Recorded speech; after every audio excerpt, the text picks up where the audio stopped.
How's your hunting trip? Lots of hunting. Good. No fighting. Oh, Yeah. that's good too. We good, Ida? Yes. Okay. Sorry. Yep. Problem. Good morning, everyone. This is our regular staff meeting, and it's Monday, September 15th.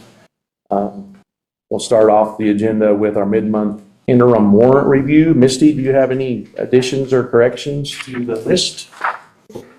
Anybody have questions on page 1 of 1? Questions? Seeing none, that will conclude our warrant review. Moving on to the next item on the agenda is staff and elected reports. I call on Ken. Okay. Misty? Ida? Yes, Mr. Chairman. Ida Shunt-Carlson, County Clerk. I have a few things for you. The first is an update I did receive as the clerk to the Board of Equalization, a notice of appeal on August 12th from the State Board of Equalization saying that the Dustin and Brenda Bates County Board of Equalization had been appealed. It's been assigned to state board docket number, reminding me of the statute, rules pursuant to Chapter 3, Section 7 of the Rules of the State Board of Equalization. Per those rules, I have 60 days to provide an entire list of certified documents. Misty and I are working on them. We are, again, conferring with the hearing officer, Mike Williams, and making sure everything is in order, and we're about to finish that up. Once that is done, at this contemporaneous to the filing of the record with the state board, I shall also serve a copy of the general index on all parties to the appeal. So you'll be seeing something as the county board, Okay. along with others. If you have any questions on that, I'd be happy to try to answer them. Anybody have questions for Ida on that item? Tomorrow on your regular board agenda, you will see a budget amendment number 2. This is dealing specifically with employee health and benefit tax expenditures more than the respective adopted amounts for the fiscal year 24-25 budget, and so a budget amendment is necessary. And if you have any questions on that, I will try to answer those as well, and also defer to Mr. Duff that that is for your consideration on tomorrow's meeting. Okay. Questions on that for Ida? Update on Waco. As of Friday night, I have the most recent agenda from Ruthie Goodman with WCCA.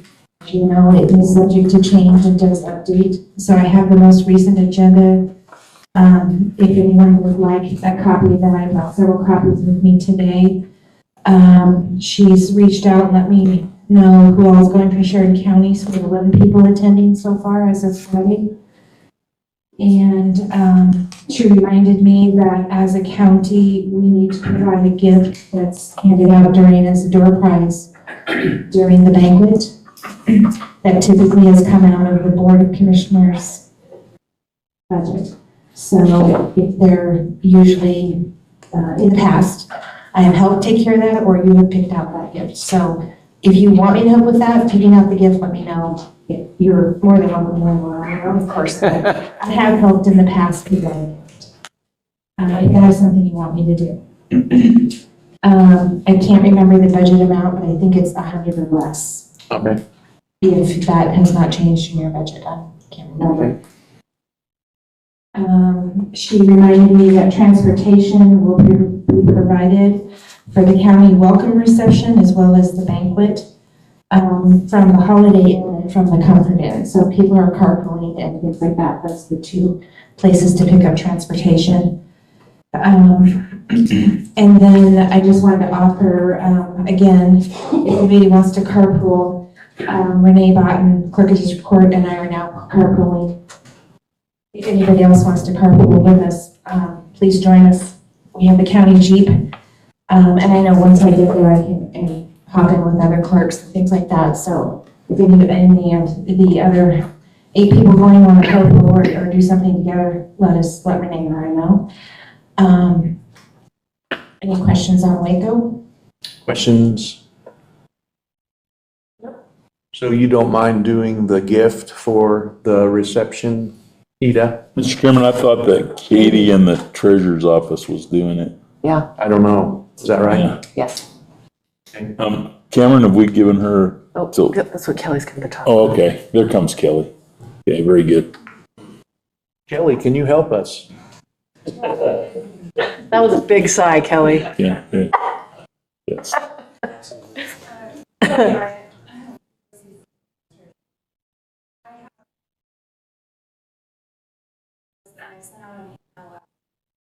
Asking for it.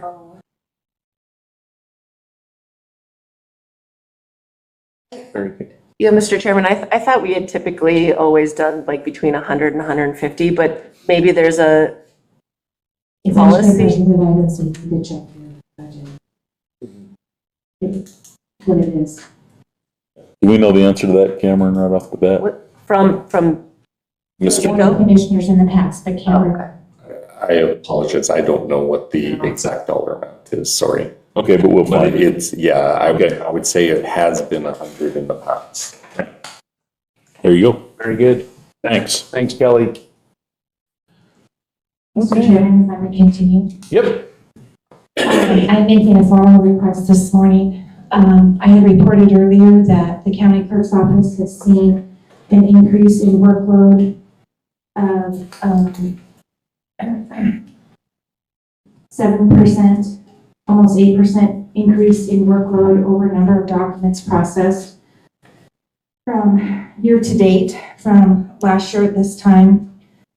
And this is strictly in our title and recording land divisions, so it's our vehicle titles and our land divisions. With the loss of our deputy clerk that moved to the assessor's office, I still have not filled that position, so I have some extra income there. I was able to find somebody after you went on public polls. They won't be starting until the end of this month. A young person, and so that's exciting to see. Hopefully, people will look at the county as a place for a career moving forward. Then we have the retirement of my chief deputy coming up. It was going to be in December, and that's how my budget was approved. Her notice is now October 1st. So I have that little bit of budgeted money as well from October to December. So looking at my approved budget and what's already budgeted, I have more than enough money that I could fund a part-time person 15 hours a week, starting immediately or whenever I could find someone. It obviously would take some time to find somebody, but most likely. So I am requesting 15 hours a week, which could be approximately, of course, there's not any full benefits with that. There's a little bit of benefit that would need to be paid. But even with a deputy clerk one and the amount of money needed could be about 22,000.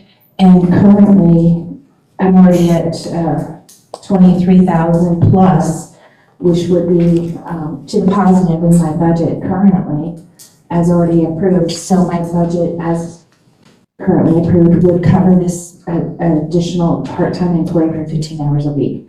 So with the workload downstairs, this person would just simply make titles, vehicle titles. That's where I see this coming in. We continue to see people move in from the community, and people continue to buy vehicles no matter how expensive they are.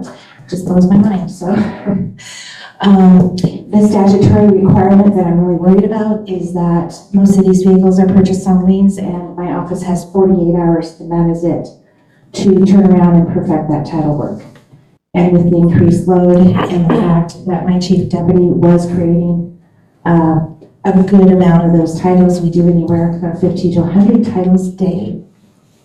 And that's increasing. We averaged 65 last year, so our average is higher now. And this person would meet that need. With needs, we would train this person to make sure we're meeting that statutory deadline. So that is my request for a part-time deputy clerk at 15 hours a week. Mr. Chairman, Yes? since we're still under the please, I would, and this is a part of her already approved budget, I would move to approve a part-time person at 15 hours a week. Okay, is there a second? I'll second it. Have a motion and a second. Discussion? Mr. Chairman, so Ida, when you presented your budget to us, you presented it as not filling those positions, but this is a position that you had intended to fill, is that right? So we're still budgeted for that amount. Mr. Chairman, Mr. Simmel, Commissioner Simmel, I had already made 3 requests for this exact same request and had never received a decision from you as a board on whether or not you would approve it in my budget, so it was never added to my budget. Okay. What you asked me to do was cut 8%, and I cut 22%. What you asked me to do was to cut Kim's position from 12 months to her retirement at the end of December. I did that as well, which is part of the 22% cut that I did. So I did everything that you asked, and I made this is my 4th request to hire a part-time person at 15 hours a week to cover the work that Kim did in creating titles as my chief deputy. But yes, the way things are working out, I do have the money to cover it. Anybody else? Yeah, Mr. Chairman. Yes. Ida, this is a new position though, correct? It's not one that we're refilling.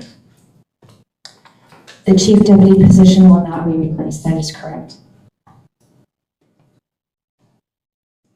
This would not be a chief deputy job description, it would not be a chief deputy position. This would be a deputy clerk 1 position, which is the lowest position in my office. So, Mr. Chairman, Yes. I think for myself, we have the hiring freeze and we've certainly refilled any position that has left and already been budgeted. Specifically, that person was there and then they resigned or left or any of those things. In my mind, this is a new position and you're not just talking about already budgeted information. I know that you've saved money and that's how your budget was presented to us. This is a new position. I don't know. I think I'd rather see that at the upcoming budget. Very good. Anybody else? Mr. Chairman, I Yes. think that if we go backwards on this, we set a precedence. Everybody else needs help too. The whole county does, and additional help, and I just don't think that we need to go here and set a precedence so that, open the door for this, because we just can't do it. Ida, what's the ramifications of if you don't get somebody? Mr. Chairman, I don't have a choice. I'd have to follow statutory procedures, which means we would go into overtime. My staff is already sharing with me that they are at burnout right now, and we're having trouble figuring out how they're going to be able to take vacation, anticipating that our chief deputy is now leaving in October instead of December. So there's burnout, there's employees leaving. I have statutory obligations to fulfill. This is not a question of, I have to fulfill my statutory obligations. I So, understand. and I want to just, with all due respect to Commissioner Jennings, I did present this 3 times to the board. And if you listen to the recordings, I was ignored. I was never given a motion or an answer. 3 times. I did request this. Very good. Anybody else? I would say that because of the statutory obligations that clerk Shunk Thompson has that, this is, and it's only 15 hours a week. And that would No be benefits. no benefits, and that would be, how long would that run? Perpetuity? Is that to the end of the year, or? Yes, it would run till the next budget session, and we could reevaluate at that time. Yeah. Where we are. If we are still seeing an increase in workload, I've demonstrated to you my statutory increase in workload. I've demonstrated, I mean, I can back all of this with evidence and facts. I'll believe you. Okay. Anyway, I would be in favor of putting a person on at 15 hours a week. No benefits. Anyway, any other discussion? All's in favor signify by saying aye. Aye. Aye. Opposed? Aye. Motion passes.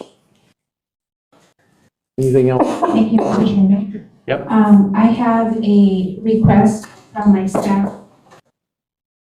My apologies, I'm throwing my glasses around. I have a request from my staff that up here on the second floor, on either corner of this, what used to be the election office, which we now have elections, AP, payroll, and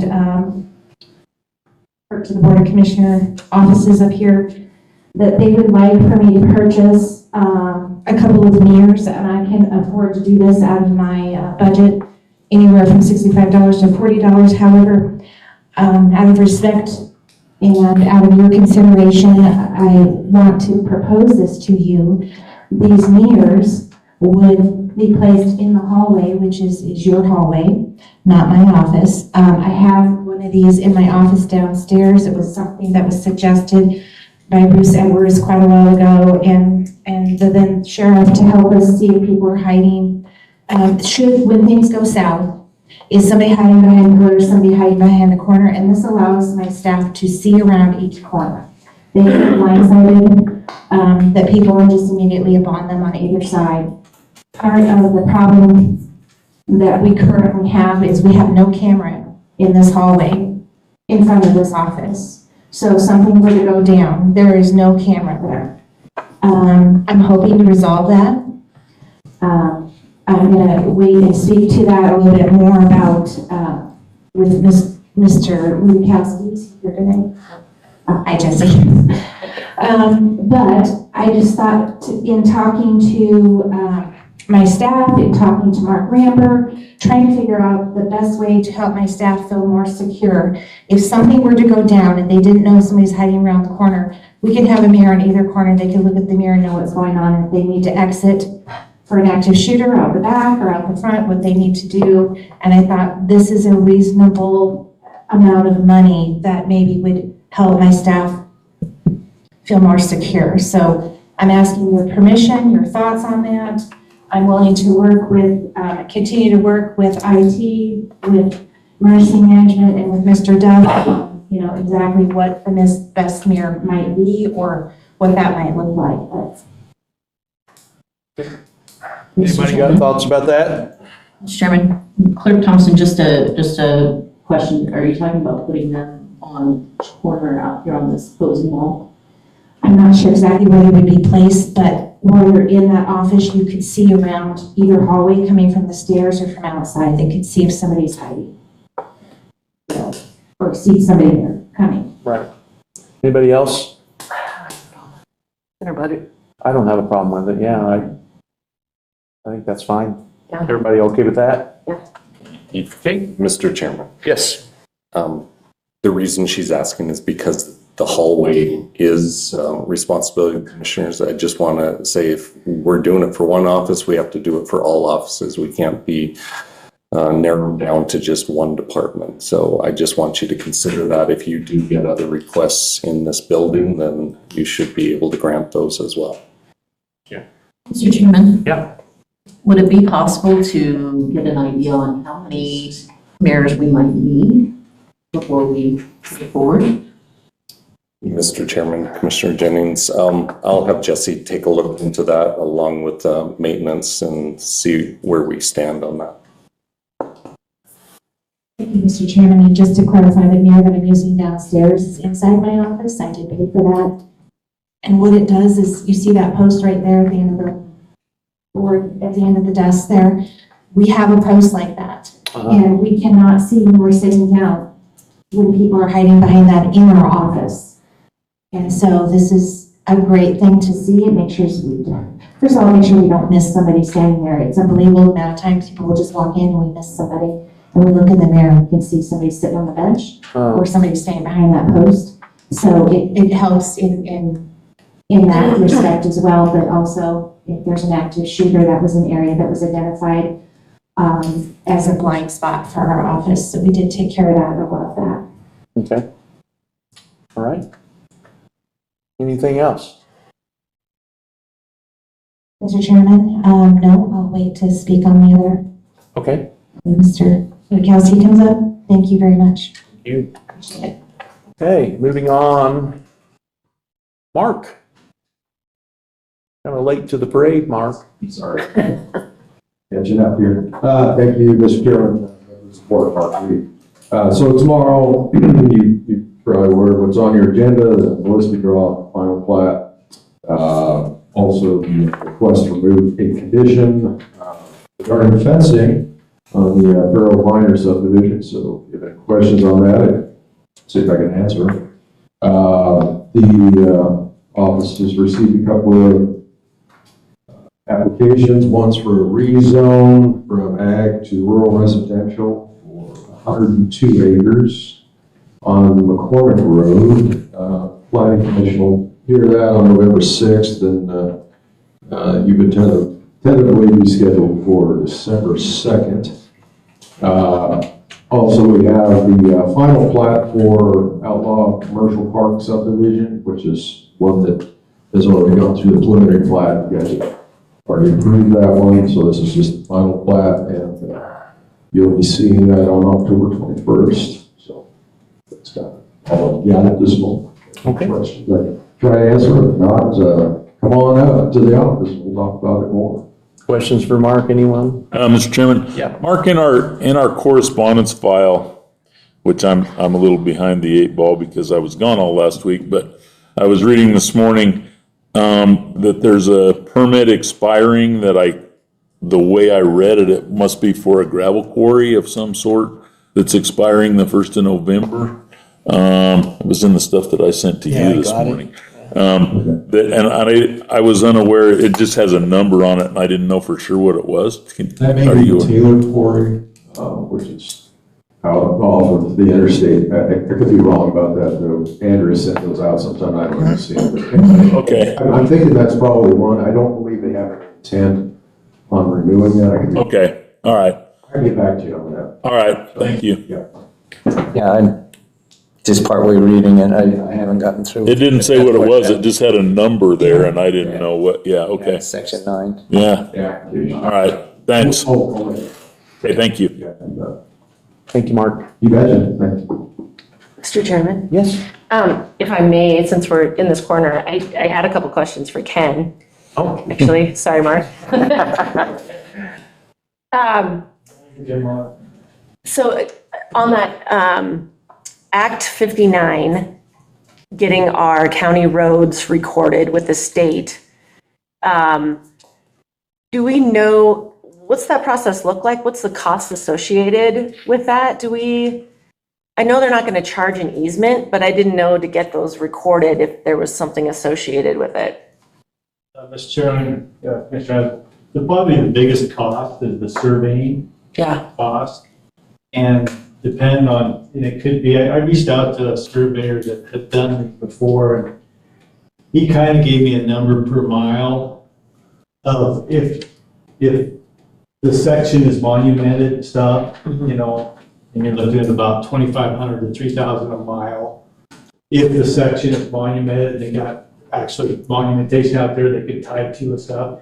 If it's not, and they have to reestablish section corners and stuff, then it could be up to 5,000 per mile or Yeah. so. So And the it's state, hard to get we have them kind of spread out all. yeah, It's hard to get a true number. But yeah. But the state wasn't offering as part of that act to cover any of those costs. there's nothing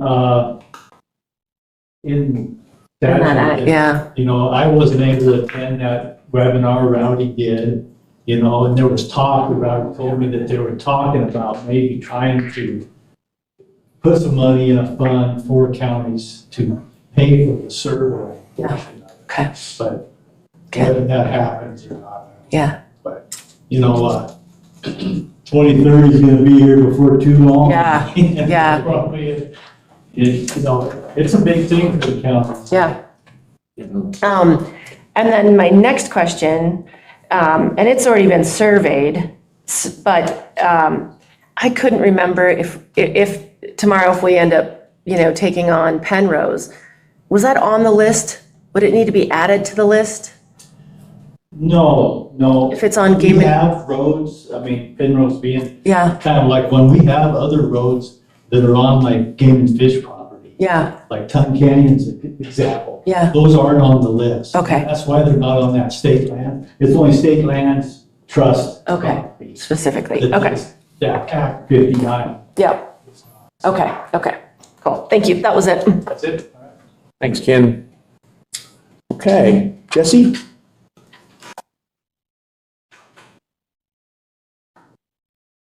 Morning, Commissioners. Jesse, Sugar County Emergency Manager.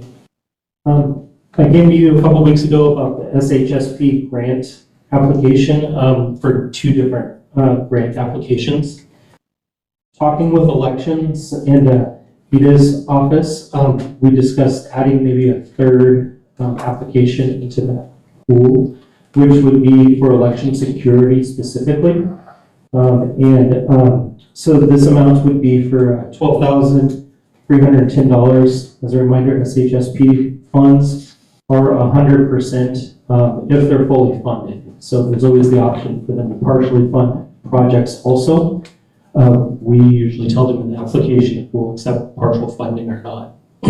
So the request is just to come to you for approval for me to put in that application for an additional grant application, because as you know, if it is approved, then the grant does come before the board and for your final signature. And if it's not something we want to proceed on, I don't want to spend staff time working on an extensive grant application if it's not something we want to go after. So I think Ida Shook-Thompson would like to discuss what this is specifically about.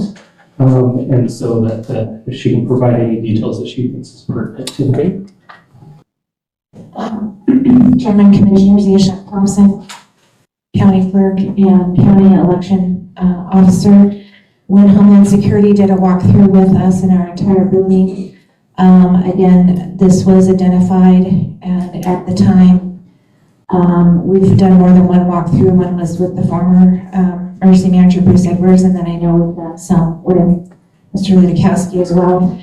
It was brought to my attention that we do not have a security camera in the hallway that is immediately out this door. In front of this is the one hallway that has no camera whatsoever. In order to correct that position, IT, Mr. Ramber thought he had a spare camera that we could reuse from another office, and that has another use now, so had to be put somewhere else. So they still don't have a camera in this hall. The other thing that was recognized was the fact that the election doors locks should be changed or somehow better secured so that they're not the same lock and key as other doors on the second floor.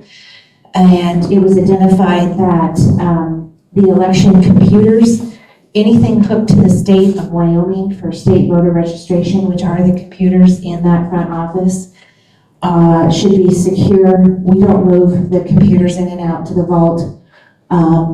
During election time, we may even have a Balatar or some other election equipment in the office as well. So this is something that's been on the list that has needed attention. We have applied for a grant before, we were denied because we had been granted another grant. So we're slowly getting a lot of our election security things addressed with grant money. This would be the last piece if we were to get it. So this is just a request to try to apply to get that money to proceed. But my request bid includes that the 2 election doors would be a key fob. So those with permissions to be in that office, it would just simply be added to their fob. So it would be an additional key. Chairman, I don't have any problem with that. Yeah, it makes sense, Ida. Mr. Chairman, so is this 100% grant? There's no matching funds required? Is that, Unless they don't follow it. It's fully funded, the Right. project itself. So, like I said, I can put on the grant application whether or not we'll only accept full funding or if we'll accept partial funding too. That's. Anybody Mr. else? Chairman, Yeah. so what we're talking about here is the camera and changing the door locks. Yes, so that they have the key fob lock on them. Multiple cameras probably. No, it looks like one camera and then two door locks. And all the wiring and stuff that goes to go in more existing systems. Anybody else? Mr. Chairman, if I just may add, the cost of things keeps going up. When Mr. Ramber and I had first gotten this bid, unfortunately, the bid is almost as high as it was then, and we had to be asked for even more cameras at that time. So the cost keeps going up, and I just would like to try to get this done this year, if we can all get, hopefully, the grant to help us do that. If we don't, then I'll look at other options moving forward for the next election. It is something that I may have to budget for the following year to get done in time for 2026. Right. Mr. Chairman, I would move to approve that Jesse submit an application to the state for the lock changes and the security camera for the elections office. second? Motion and a second. Other discussion? Hearing none. All those in favor signify by saying aye. Aye. Aye. Aye. Opposed? Motion passes. Go ahead and apply, Jesse. Thank you very much. I also sent you an email last week about the FIRA, the Threat Hazard Identification Risk Assessment meeting that's going to be taking place this week. That's all the first responders, many other different agencies, water departments, all those kind of things, road, bridge, all come together. We assess 3 different scenarios, and then we identify where our hazards are, and then also what we have to respond to those hazards, and then what gaps we have. So that's the basis that we use to apply for example this grant itself. And so again, you guys are always welcome to any of those meetings, to full meeting, to part of the meeting if you'd like to attend. Just kind of see how the sausage is made, I guess. So, and we keep working there that we don't just go out and say, hey, I need to do this training, hey, I need this equipment, hey, I need this. There's a very extensive process that takes place for us to identify what those needs are and then to find grants to apply for those needs. So, Give us the details of that meeting, Jesse. Where, when? so it's Wednesday, public meeting room 210 from 10 to Sorry, say it one more time, the time? 10 to noon. 10 to noon. Okay, very good. Anything else? That's all I got. Thank you very much. Thank you. Did anybody have questions for Jesse? Sorry. Mr. Chairman, Yep. County Clerk Eva Thompson, I did send an invite from the Secretary of State out to our emergency manager and our IT director, and I should share that with you as well. So the Secretary of State is going to start with, as they have done in the past, security and training, and it's going to be virtual. It's going to be offered in November, but it includes our IT and our emergency manager as well as all election staff. So that's coming up in November. More details to follow. Okay, thank you. Thank you, Jesse. Thank you. Rowdy?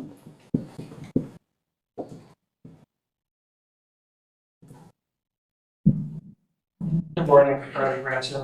The road reclaimer demonstration is happening on Acme Road this week, so if you guys want to see some potholes disappear, come on out. Do you have any specific times when that is, or just? It's be all day today, tomorrow, and part of the day on Wednesday, it looks like.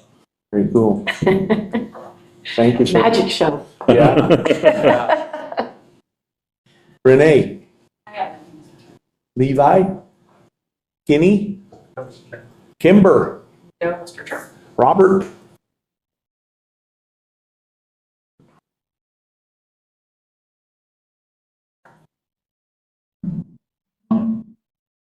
morning. Robert Gill, Sheridan County Airport Manager. Just wanted to give a heads up, I've got a couple items on the agenda tomorrow. First would be it's a lease extension for a couple months on what is known as the Athon hangar. Currently being leased out by Big Airways. I do have an RFP out for the building with got an expiring term on it, so this is just going to be a short-term extension. With another RFP out in the business park, it made sense to conclude that RFP first and then finish up the RFP for the Avcon building. So this just extends it out so that current leasee can stay in the building until the RFP process is wrapped up. So just extends it out to the end of the year. Also on the agenda, I have an assignment of lease. This is for a building in the business park. Formerly leased out by McDonald and McDonald Land. They have decided to sell that building, and Bighorn Airways will be purchasing that building.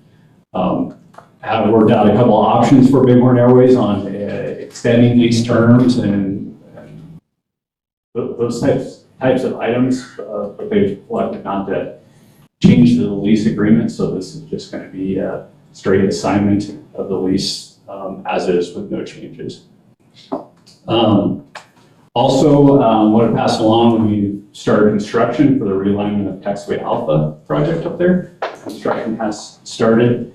One item I wanted to give a heads up on, the staging area for the project is on the airfield. It's kind of in a central location in an area where we can close down just a couple pieces of pavement and the contractor can have access to all the areas that they need, not be crossing active areas.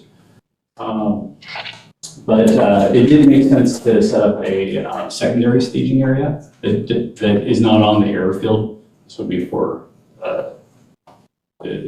delivery of materials that they don't need to be going out onto the airfield where it's active and keep things secured. So this secondary staging area is in the back of the business park. Contractor did do some grading and some leveling out there. So I've got a couple of questions as to what's going on in the business park. But it's just a temporary staging area where contractors don't, or part of the project where people don't need access to the airfield. One other item I wanted to pass along to SkyWest and United have seen a large increase in bookings around Thanksgiving, and they saw a very large need of additional flights coming in here. So there's about 5 days where we would have 3 round trip flights coming in and out. So wanted to give a heads up on that. Definitely going to try to push that and make the public aware. But we'll have a mid-morning flight along with our afternoon flight as well. So, and our early morning departure and late night arrival. So that's all I've got. UW's playing in Hawaii that weekend. Maybe I'm on that flight. Questions for Robert, anybody? Thank you, Robert. All right, thanks. Kelly, do you have anything else? Clint? Thank you, Mr. Chairman. Just to follow up, last week I gave the heads up that we're going to have the board training coming up, and I do have the dates and times for that now.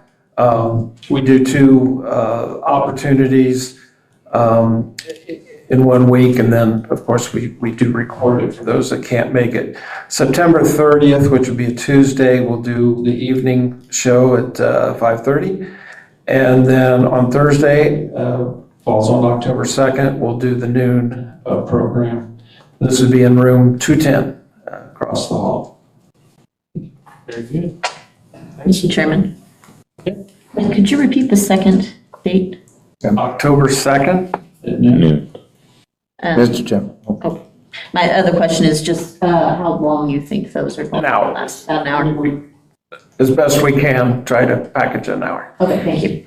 Mr. Chairman? Yeah. Okay, so September 30th at what time? 5:30 p.m. 5:30? And October 2nd, what time? Noon. Noon? Okay.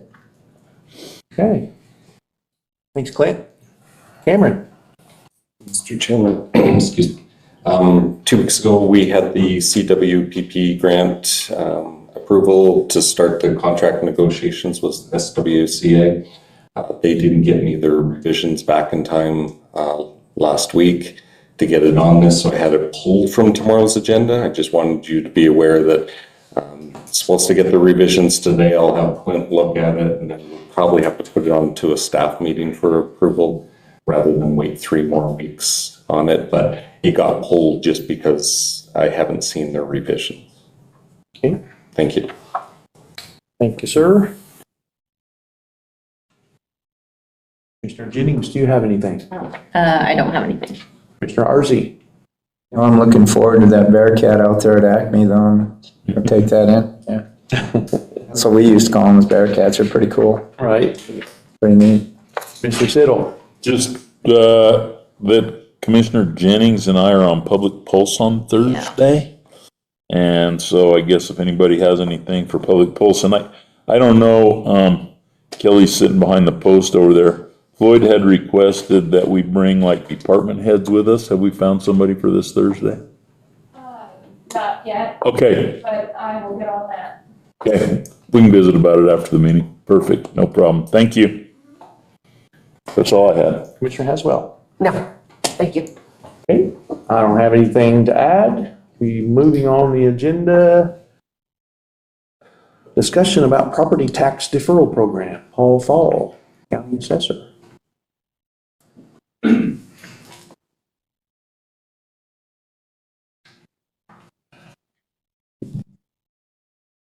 Commissioner, mobile people assessor, I just wanted to email you guys the property tax deferral that I thought we got rid of years ago, but evidently it's still on the books for us. What this is, somebody can apply to defer up to half their property taxes. 27 years, I've had 2 people inquire about it. When I tell them that they get charged interest on their property taxes, they're not interested. Yeah. So I just kind of want to run it by you. I think it's time to get rid of it. Just take it off our books. Teton County is the only one that actively does it. With the property tax refund, there's people that can qualify for that way before they would be interested in doing anything like this. So Right. it's kind of one of those things that's on the books that we really, I don't feel like I need to want to advertise and explain it to people if I don't have to. Mm-hmm. This is, whatever you guys want to do, we'll get with Clint, we can draw up the necessary, whatever he needs to do on it, but I just wanted to throw that out there to you guys. You can talk about it or Okay. whatever. Clint, you want to jump in on this? What we need to do to send this into the dustbin of? Yes, Mr. Chairman, if the board's desire is to make this go away, we would undertake a rulemaking, because it is a rule, and it'd be rather straightforward. It's simply a repeal of the rules that were adopted many, many years ago. Okay. Is it something we can do right now, or does it need more preparation? I guess is what I'm wondering. Well, if you could give the green light, I can be preparing the paperwork for you and bring it to a meeting for you to vote on. Okay.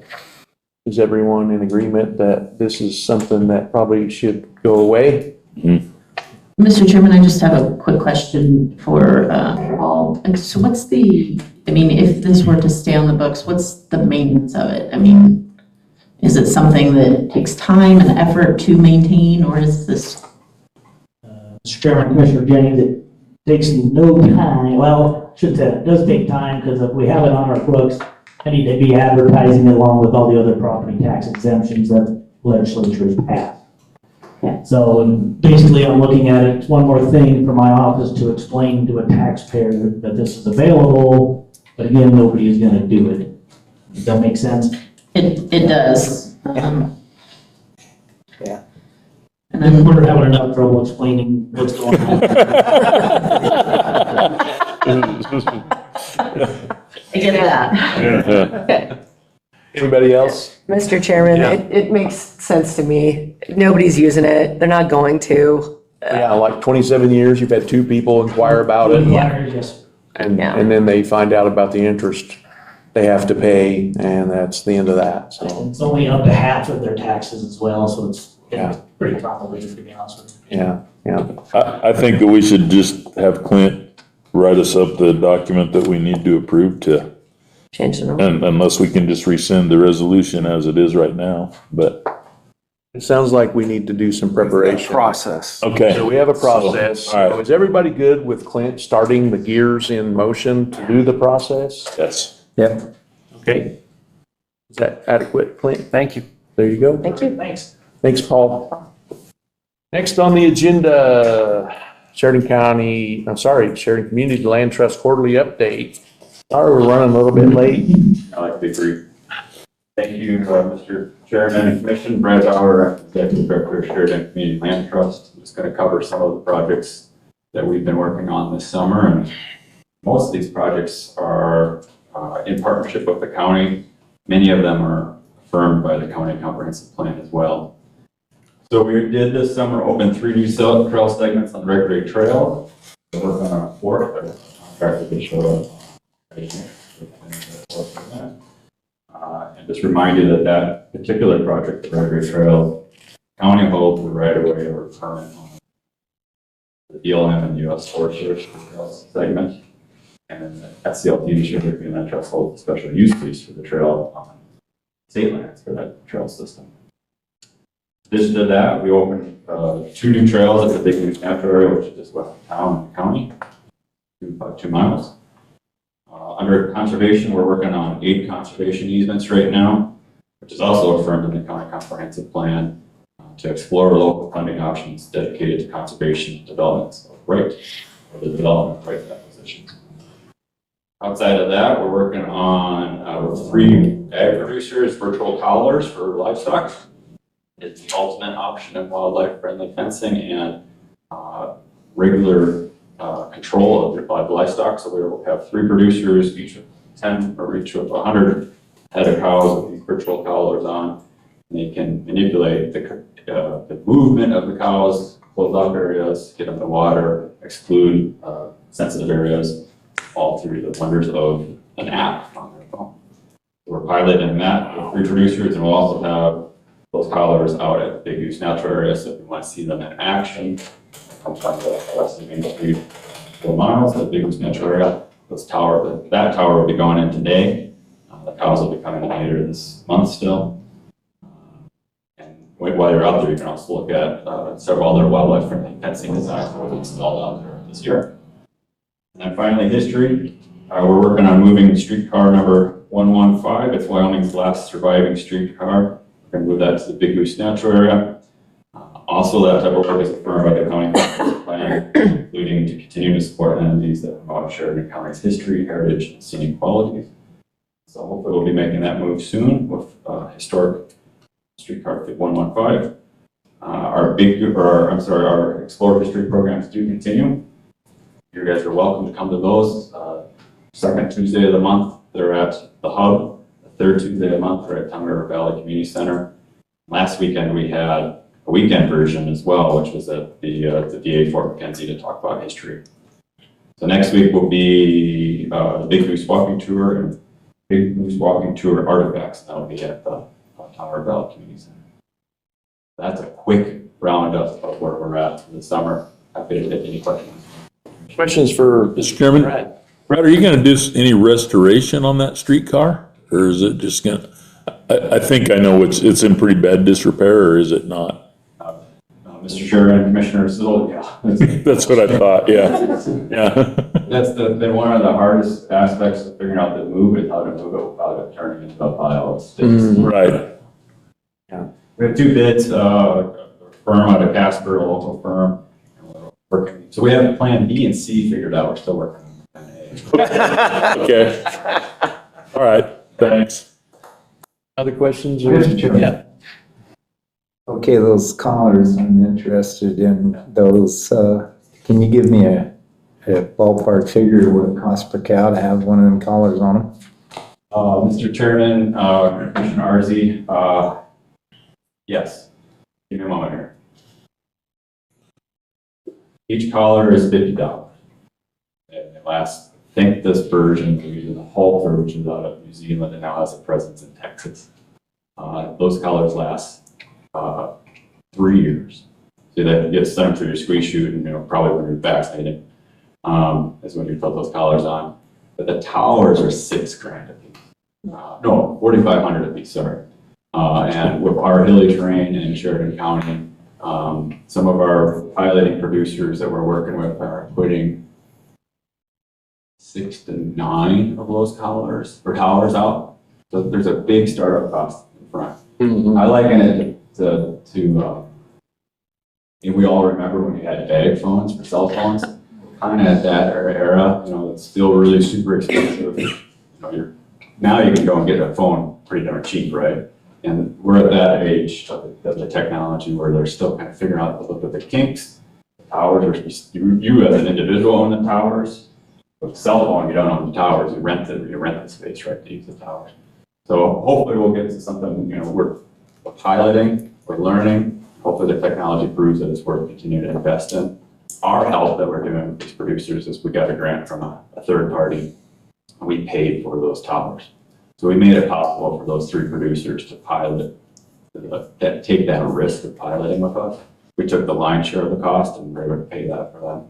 They're still paying labor to install the tower, or the collar cost, but we're able to purchase the towers. Interesting. It'd be cool to see how it works. Brad, how tall are the towers?